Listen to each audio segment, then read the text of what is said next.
Let us discover how to talk professionally with the interviewer and answer some of the most recent Deped interview questions. And all you gotta do is to keep on watching. Love me like you said.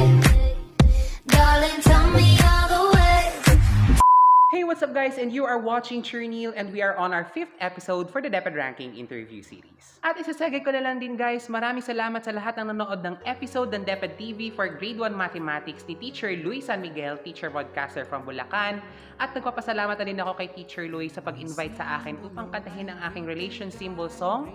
Naway marami ka pang matulungang bata at sa lahat ng mga gustong manood ng episode si Teacher Luis sa Deped TV, ilalagay ko ang lahat ng link ng kanyang videos dito sa description box. Let us continue our episode, pero wait, bago tayo mag-start, don't forget to hit the subscribe button down there at hit ang notification bell para maging updated kayo sa lahat ng mga videos natin every single week.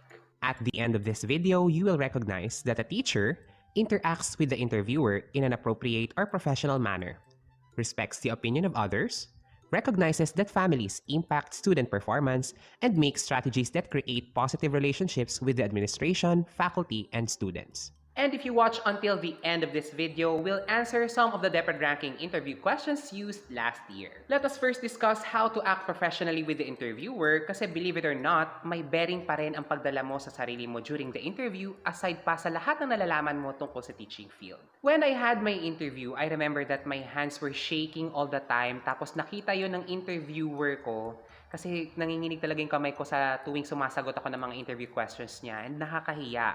So I realized that you have to present yourself like you are already in the teaching field, na parang confident ka kunwari, pero ang totoo kinakabahan ka talaga. And it's completely normal.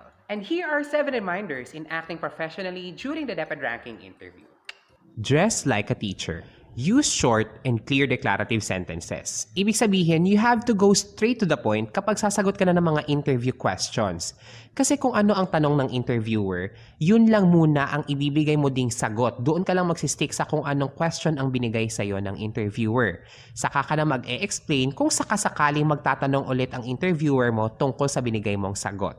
For example, kung ang binigay sa iyong question ng iyong interviewer is, what strategies can you do to help a struggling reader?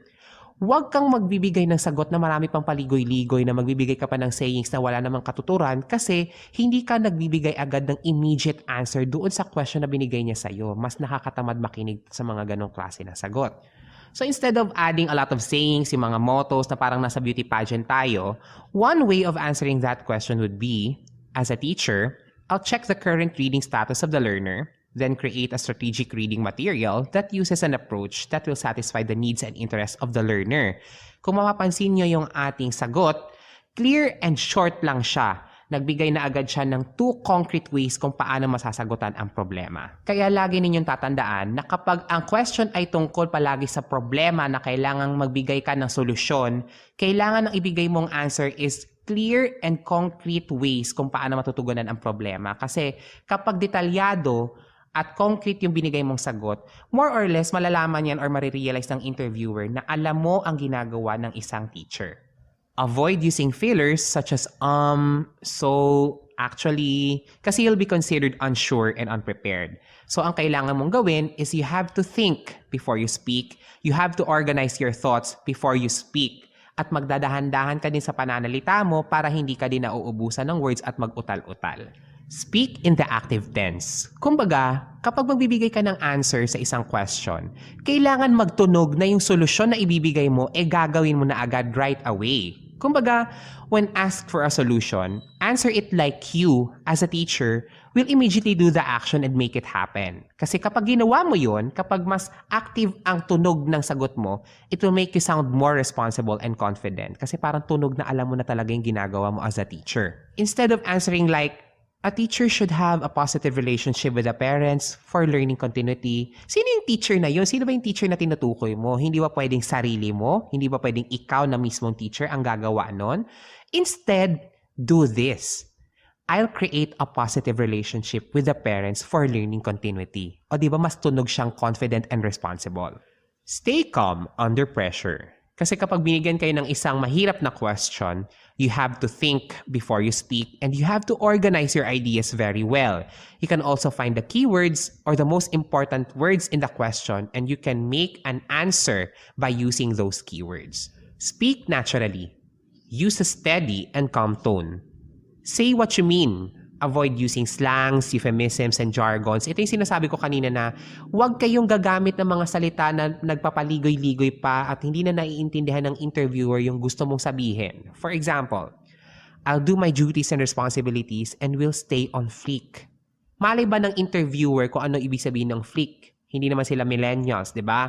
Kailangan as an interviewee, as a teacher applicant, kailangan sabihin mo na agad yung gusto mong sabihin sa kanila ng klaro at detalyado.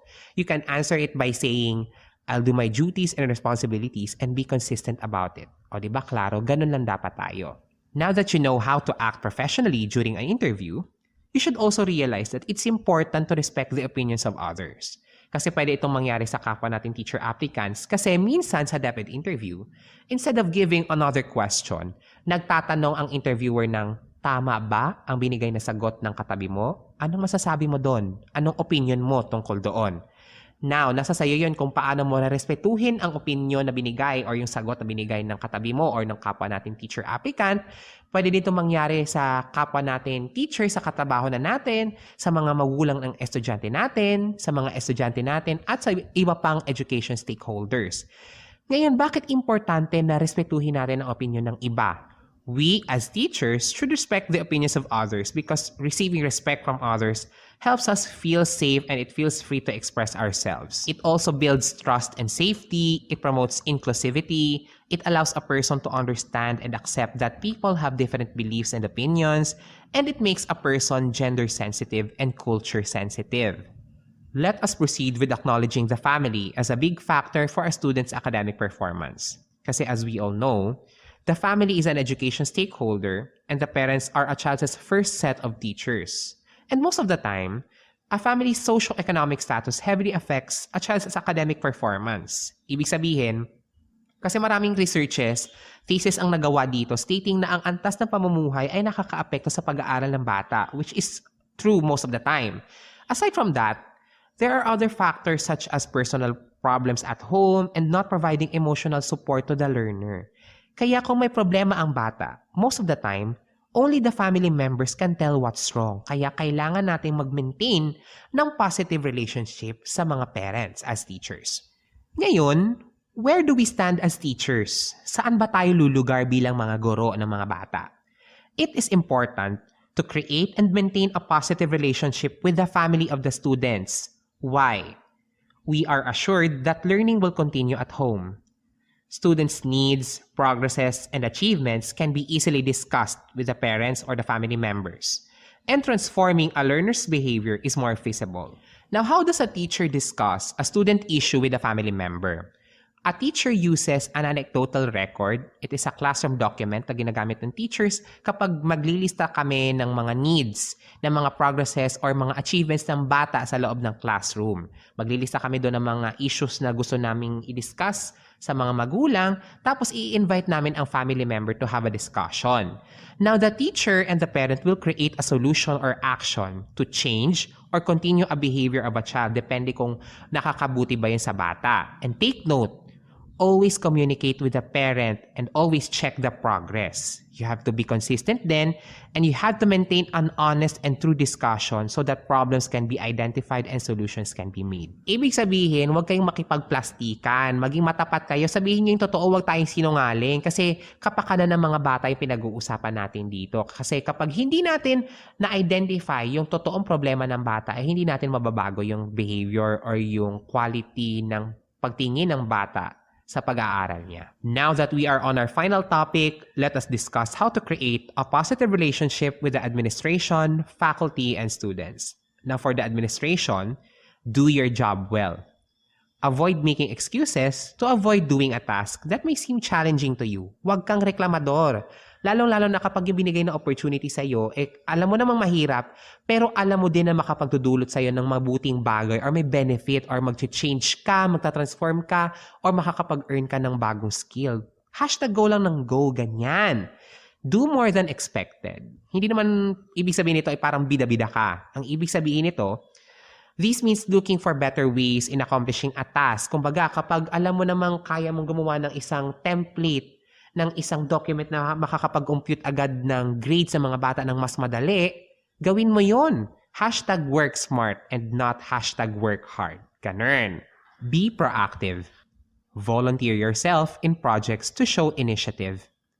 Ask for feedback. Ito yung pinaka-importante sa lahat kasi kailangan nagkakaroon tayo ng communication with the administration, lalo na sa mga immediate heads natin kung kamusta na ba ako. Sir, sa tingin mo, kamusta ba ako as a teacher? Kasi minsan hindi natin na-realize na parang may problema pala sa atin. So, kailangan i-check din natin sa mga immediate heads natin, sa mga bosses natin kung ano ba ang performance ko, kamusta ba ako sa palagay mo. Para at least alam mo kung ano ang kailangan mong baguhin next time na nagtatrabaho ka ulit.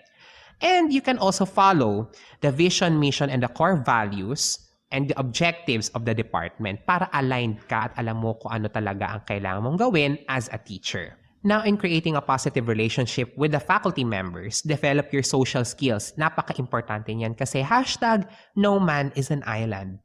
Identify relationship needs. Alamin mo kung ano ang kaya mong ibigay sa kanila and vice versa. Focus on your emotional intelligence. You have to handle and understand your emotions. Kailangan alamin mo kung paano mo makokontrol ang mga emotions mo sa trabaho. Hindi ka mapipikon, hindi ka masasaktan agad. Kasi meron tayong mga katrabaho magandang pakisamahan at meron din namang kontrabida sa buhay natin. Hayaan mo sila. Ipanalangin na lang natin sila. Ganon. Appreciate the works of others. Appreciate others. Avoid getting into gossip. Be positive and study your code of ethics. For the students naman, respect them if you want to be respected also.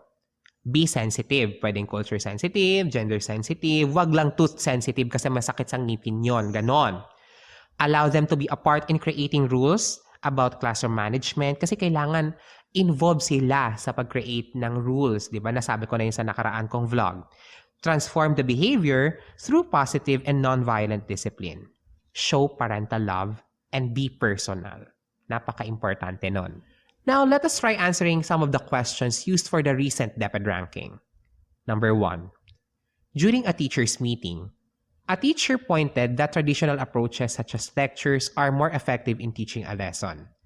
As a millennial teacher, what can you say to that teacher? Let us use the keyword approach to this problem, and the keywords are traditional approaches and millennial teachers.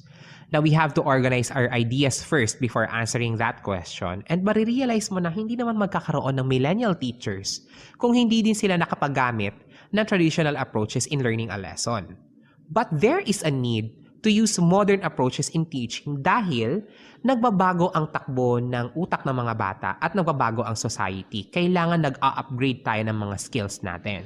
So one way of answering that question is, as a millennial teacher, I'll say that we should be open for new ways and approaches in teaching a lesson. We can still use traditional approaches as long as it is suited for the lesson, but we have to learn and search for better approaches to upgrade our way of teaching to the students. An example of this is we can use more learner-centered approaches such as discovery method. Not only it is learner-centered, but it allows the learners to discuss the concept themselves. Kung susuriin natin yung sagot, na-explain naman ng mabuti kung ano ang dapat sabihin ng millennial teacher doon sa teacher na nagbigay ng traditional approach as a way of teaching a lesson. Tapos nagbigay din siya ng concrete examples kung anong mga klaseng modern approaches ang pwede nating gamitin sa pagtuturo. Number 2, you found out that a student was failing a subject because of a family problem. What are the steps that you have to do to solve the issue? The keywords are students, family members, and steps. So one way of answering that question would be, first, I'll write the issue in the anecdotal record. Then I'll set a meeting with the concerned family member. Together, we will create a solution to help the child with the problem and update each other for progresses. Kasi napaka-importante talaga na isulat ang issues ng estudyante sa anecdotal record dahil yon ay classroom document. At doon mo din masasabi kung ano ba ang kailangang baguhin sa bata or anong kailangan niyang i-maintain. Tapos kailangan din nating maging totoo sa pag-updates natin sa magulang and vice versa. Kailangan maging totoo tayo sa kung ano ang nangyayari sa school at kung ano ang nangyayari sa bahay para matugunan natin at masolve natin yung problema. During break time, a coworker begins a conversation and starts to talk ill about another coworker. What will you do? Ang keywords natin dito is talking ill about another coworker and the solution. Now, one way of answering that question would be, what I'll do is to refrain from adding my opinion, especially if what my co-teacher will tell me is still a rumor.